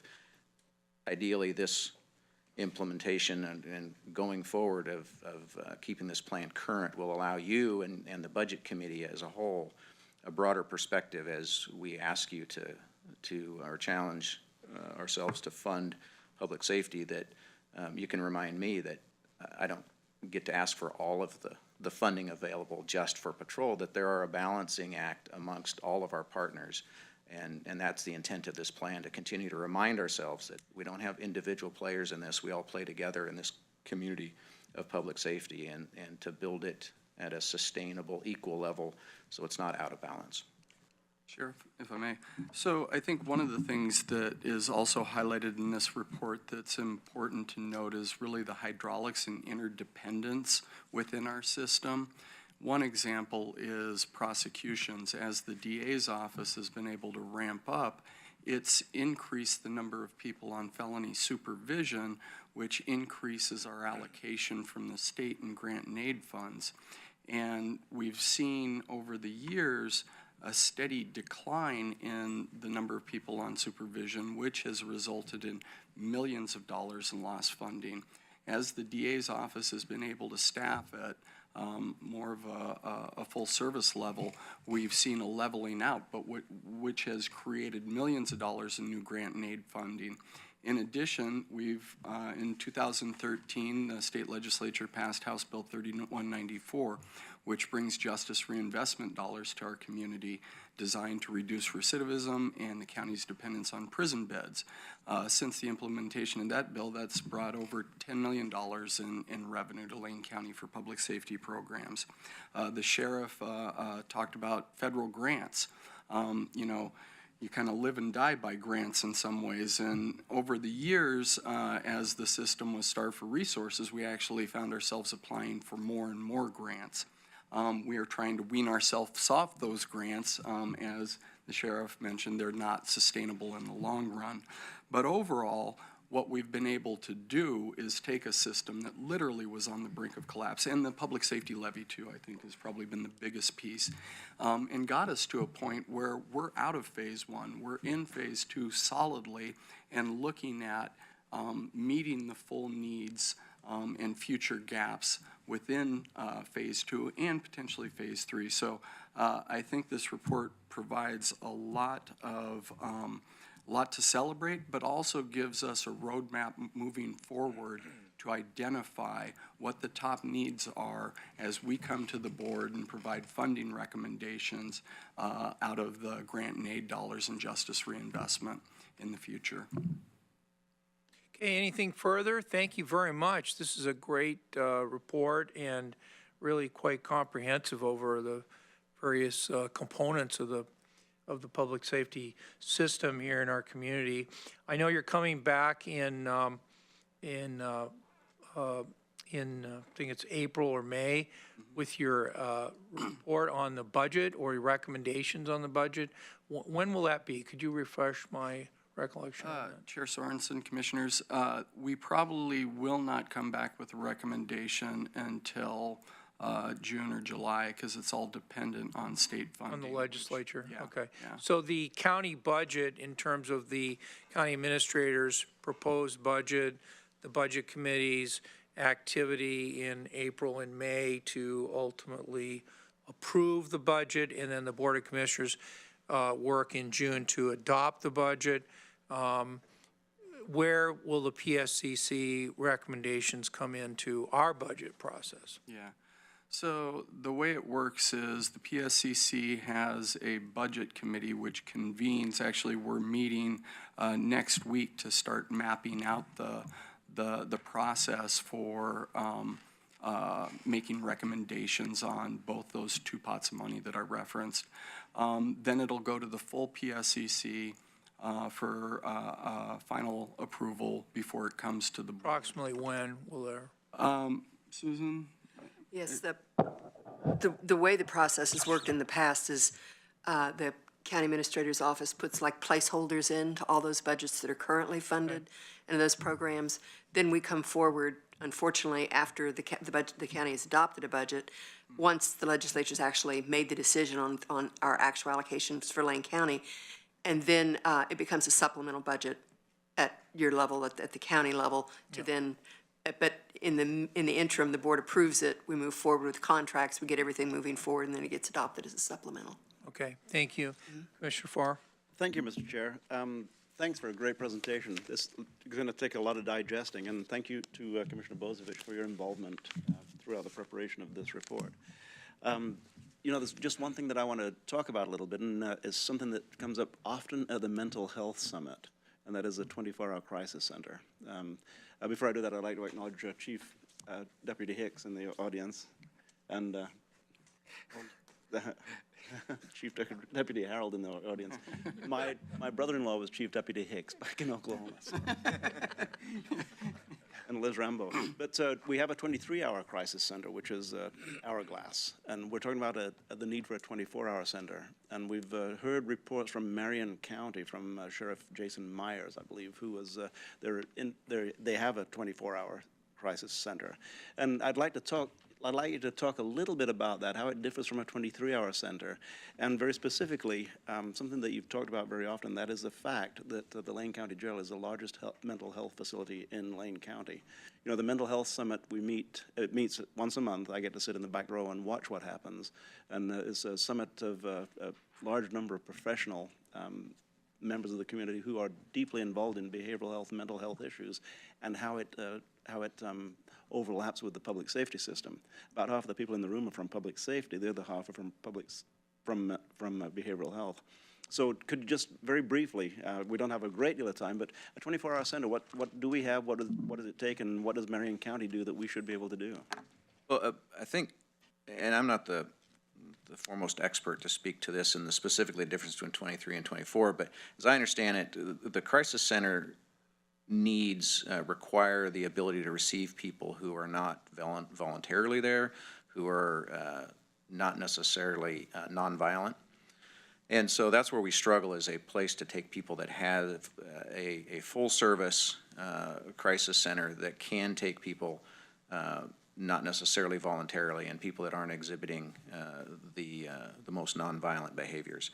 And so that's the problem when we run into that kind of a person in the community with law enforcement response. The only option for a person at that level at this point with the resources available is the county jail. And those pressures on the county jail are significant. We've seen them grow. In 2005, I think the most recent study before we started looking at it closer more recently, 2005, 30% of the county jail population was mentally ill, and that was consistent nationwide. When I became sheriff 4 years ago, I asked the question of our jail, and I was told it was 60% of our jail population was diagnosed mentally ill. Today, it's 65%. So that number is continuing to climb. In just 5 years, it's gone up, or 4 years, it's gone up 5% in our jail. And that's also consistent. Our jail isn't an outlier. That's consistent amongst all the sheriffs in Oregon that have jails and jail custody populations are similar, and nationwide those trends are 65%. And so we're not alone in this problem, but we are one of the few counties of our size that doesn't have any kind of functional resource for jail diversion and behavioral health crisis center to serve this community. And I think it's an incredible disservice to our mentally ill in our community to not have that kind of a service, to more adequately meet their needs, to introduce them to a criminal justice system where they weren't intentionally creating criminal behavior.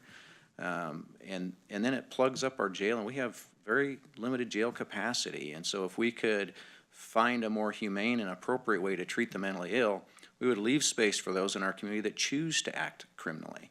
And those are the ones that are supposed to be in jail. And so it's a challenge. Sometimes I feel frustrated that we can't find a resolution. Marion County has a great model to look at, but you heard Mr. Solomon speak. Marion County has a $3.02 base tax rate. If we had their base tax rate, we'd have money we didn't know what to do with, and we could put those kinds of services in place very quickly. We don't have comparator county tax rates of the metro counties in Oregon, and so we struggle with the resources of how we get from here to there, and we haven't found that answer yet. But we have a very involved community partnership where we are making, I think, small progress in the conversation. And we'll see where it goes in the future. But it's a big challenge, and I don't think anybody has that answer. Thank you, Sheriff, and thank you for your commitment. And once again, the Mental Health Summit, you discuss the interaction between behavioral health and the public safety system at all times and at all levels. It really is eye-opening to me. You know, back in 2017, I believe we added 3 mental health specialists to the jail staff. Kind of scratch the surface of the needs in the jail. So we need to talk about it often, and we need to talk about it in terms of finding real resource support for that. So thank you very much. Thank you, Mr. Chair. Okay, well, I just want to thank you for, is there any other comments up here? No? Yes? Okay. Thank you. First, I want to clarify that the main authorship of this plan is really the sheriff and the various agencies that provided the documentation. I got to sit in the meetings as we reviewed it, but I did not do the majority of the work, so don't give me credit for a plan I didn't author. Thanks, And I think we also need to yeah, recognize. and I think we need to recognize that, Susan, who is staff extraordinaire to the Public Safety Coordinating Council, between her grant writing skills and her ability to herd cats. We have, I would say, one of the highest functioning public safety coordinating councils in the state. I can't claim the highest, because there are a couple counties that are pretty up there with us. Multnomah County's Public Safety Coordinating Council is pretty amazing. But how many staff do they have? They spend $500,000 a year staffing their PSCC. And by comparison, I think we have a very functional, if not comparable. What do we spend? About 50. Yeah, it's much less. Yeah. So just, there's reasons why there's other high-functioning public safety coordinating councils, but it's really a great report. I like the expansion. Maybe some of the, one of the things we were dealing with was who we kept wanting to include more people as part of it, because all the programs are so tied together. We've got behavioral health tied to this, but there's so much, what EPD does relative to staffing. They're talking about, a major expansion of EPD in the way of patrol services would have the same issues for our overall public safety system that if we were to start repairing sheriff's patrol services, because it's going to initially have more people entering the system in arrest and prosecution. So it has an immediate impact on jail capacity and the DA staff capacity, and then a downstream impact on parole and probation and other issues like treatment services and all. So, we tried to broaden it somewhat so we could really talk about the system in its entirety and how it interacts, but, there's even players that really aren't part of this that still interact with the system. So I want to recognize some of that and those ties. But I really think, it's important to note that, I'm glad the sheriff brought up the Fuse project. There is such a critical tie between adequate supportive housing available in this community and demand on our public safety system. If there was more supportive housing, there would be less demand on the public safety systems. So that's, so this ties to the TAC report. To me, it seems like as we work on some of those human services side of things, there's a definite tie. And as you can kind of see, some of what you see being touched on in here, like behavioral health, and even in the reentry services, crosses over into those fields. And it's one of the reasons why those agencies are participating as part of the Public Safety Coordinating Council. There is such And our Fuse. Yeah, such an interrelationship between the two. And finally, it is, difficult as we look at this. Everything we talk about to get into phase 2 and 3 has dollar signs next to it. Kind of sounds like the TAC report. And all of it is stuff that's got to come out of general fund side of things or compete with general fund. As we talk about why we're where we are, why we have a $1.28 permanent tax rate and all that, it all ties back to our historic dependence on timber revenues.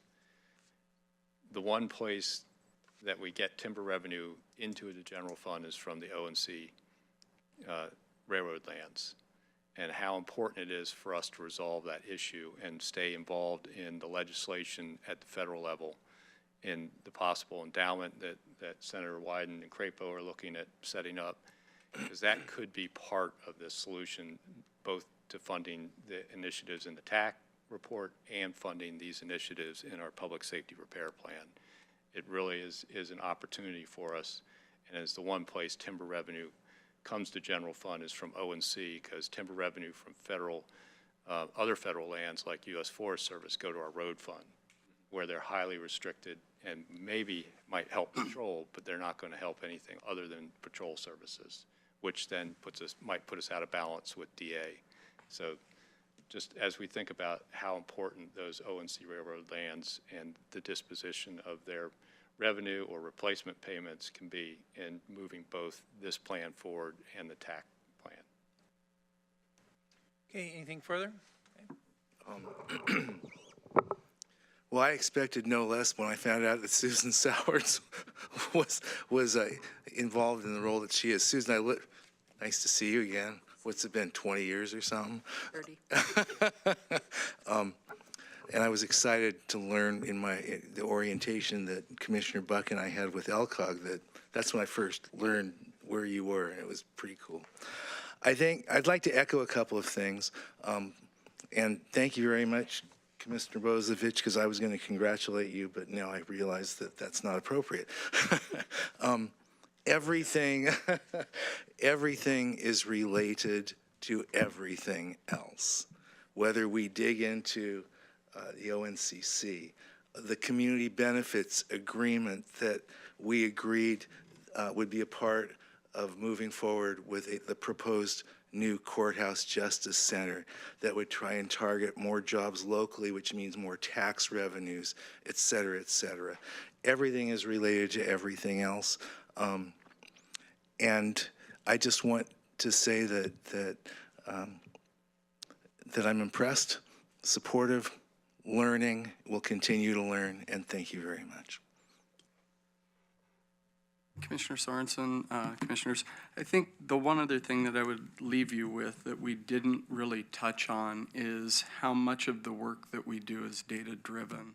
And the decisions that we make are guided by research and a lot of data that we crunch around the effectiveness of what we're doing. Commissioner Bozovich and I will be testifying today in support of the justice reinvest, tomorrow, in support of justice reinvestment. And I think one of the things that we get to celebrate is Lane County has used these dollars wisely. We have seen reductions in our utilization of state prison beds, and we've seen reductions in recidivism. So we are having a profound impact using the resources that we've pulled together, as well as the levy that has really been the anchor in our ability to address all of these other system needs. So with that, we appreciate the time and look forward to reporting back at our next quarterly appearance. All right, and you know, one other thing about this whole funding dilemma, I guess I'll call it a dilemma, is it, as the sheriff mentioned, it's just a bunch of moving parts. You know, years ago when this county was receiving, you know, almost $100 million in federal forest funds, we did not have as many of these problems. But as recently as 2000, when the Secure Rules Act was passed, Lane County received $47 million in federal forest dollars. We are now down in the range of $3 million. Okay, so that's one big funding picture. Just a complete drop in my lifetime, in my adult lifetime, in my work as a congressional aide, my work as a working for the Secretary of Agriculture, as a state senator, as a county commissioner. It has been all downhill, really all downhill in terms of the dollars that Lane County and other forest-dependent counties, almost irrelevant now to what we're doing and what we are seeing. Now, we also have been victimized by the tax reform efforts in Oregon. And by that I mean our funding was, our base funding, our property tax base was basically frozen at 50% of Marion County's rate. 50%. So here we are roughly comparable in populations, and theirs is at 302, and ours is at 128 now. Yeah. So, you know, when the people voted in the constitutional amendment on freezing property taxes, that was another big hit. So it wasn't just the forest decline from 100 million to 47, say 50 million, down to 3 million. It wasn't just that. It was on top of that, the freezing of our local property tax rate.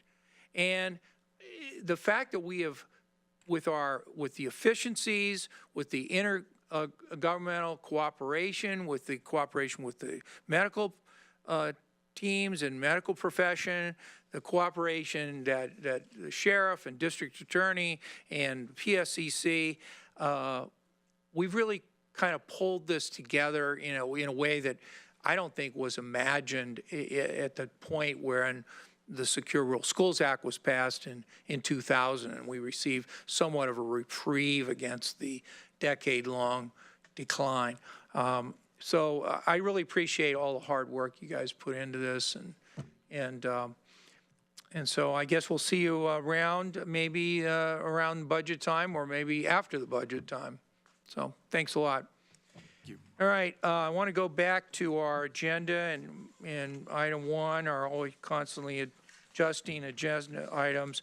And my plan is to go to our executive session and do as much as we can until we break at noon, and then come back for our 1:30 right here in Harris Hall. So are there any questions about the agenda for the rest of the day? Okay, so at this time, we're going to be moving to item 9, which is our executive session. And at this time, the Lane County Board of Commissioners will meet in executive session to consult with counsel concerning the legal rights and duties of a public body with regard to current litigation or litigation likely to be filed. This will mean that we are going to move to the Commissioners' Conference Room shortly after I finish reading this announcement, and then we will be recessed at around 12 noon. We will then be reconvening here in Harris Hall at 1:30. The executive session is held pursuant to RS 192.660H2H, which allows the Board of Commissioners to meet in executive session for the purposes listed. Representatives of the news media and designated staff shall be allowed to attend the executive session. All other members of the audience are asked to leave the room. Representatives of the news media are specifically directed not to report in any of the deliberations during the executive session except to state the general subject of the session as previously announced. No decision will be made in executive session. We reserve the right to come back out into public session, and we will be doing so at 1:30 p.m. This afternoon. So, further questions, comments? Okay, so we're in recess, and we'll be reconvening in executive session upstairs.